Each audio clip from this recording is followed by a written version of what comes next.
Hello, my name is Brandon Mullins, and in this slideshow, I'm going to try and give you some advice on starting to skateboard. First of all, try and find someone to start skateboarding with. Whether it be your best friend from school, or a brother, a sister, a cousin. Just have a friend that will skateboard with you and start with you so that you can, you have any problems or anything that you can help each other, or you can influence each other. You can learn things at the same time. That'll really be like it'll be a big impression on you as far as sticking with it. So if you have a friend, you're more likely stick with it and get good. Start out with really good balance. Practice balance a lot. Stand on one leg, uh, jump rope. Just try and have really good balance because you're going to need it. A lot of skateboarding, all skateboarding is balance, because you're you're going to be rolling on something just strictly standing up, and that can be a lot on your body if you don't have good balance, and you might hurt yourself. You never know. But just try and practice good balance techniques, and also be very flexible.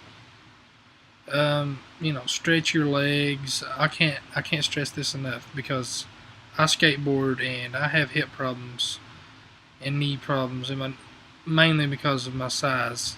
Because I'm not your average size skateboarder.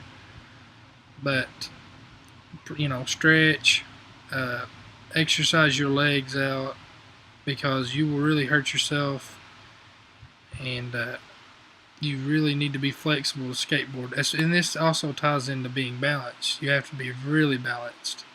So be flexible and balanced.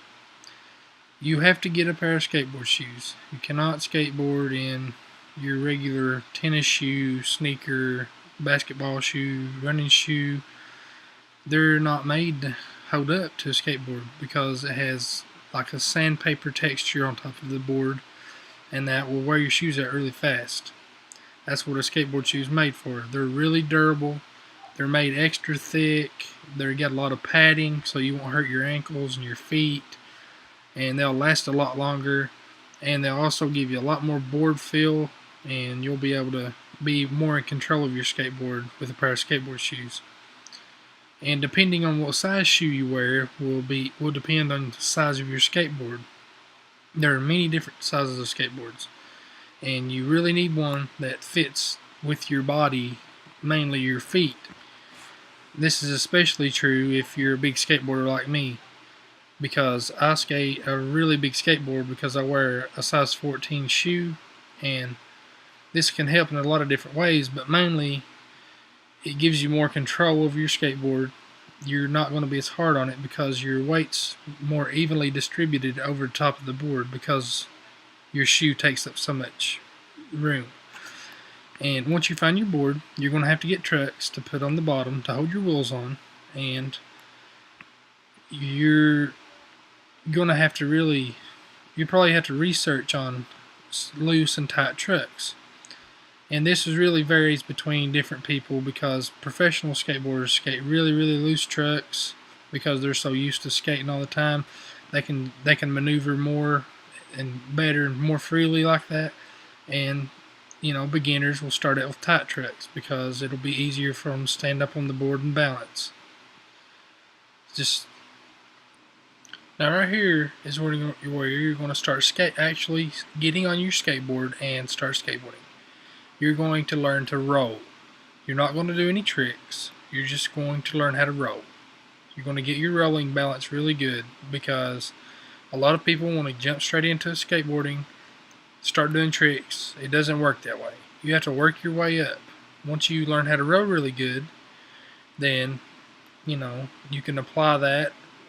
Rolling just revolves around all of the tricks you're going to do in the future.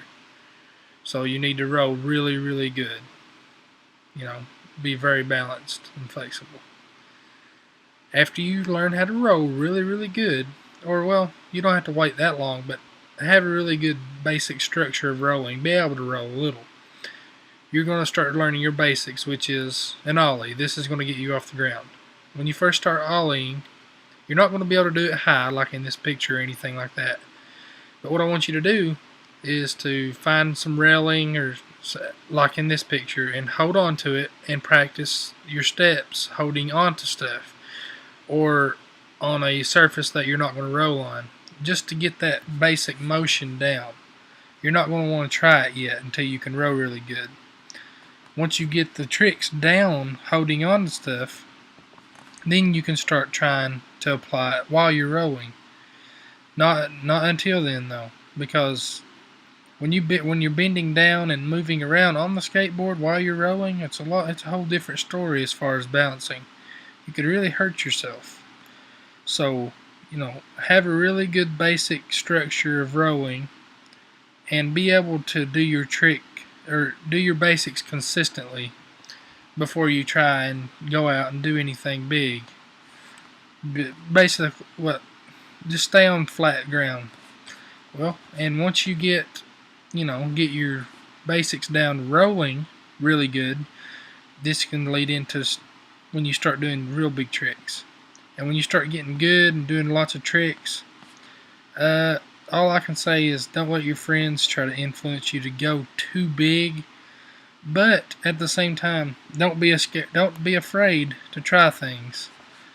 And that's pretty much it. Just don't hurt yourself. Don't go too big.